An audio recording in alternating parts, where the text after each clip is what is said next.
You are looking at Julian's pronunciation guide, where we look at how to pronounce better some of the most mispronounced words in the world, like this other curious word. But how do you say what you're looking for today? We are looking at how to pronounce these names, as well as how to say more interesting but confusing names and vocabulary that too many mispronounce in English, so make sure to stay tuned to learn more.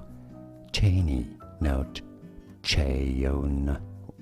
Cheyne, that would be different. Cheyne is how you say it, it's easy. Cheyne. And now you know. More videos for you here to learn more correct pronunciations. Like this video if you found it useful. Thanks for your support and thanks for watching.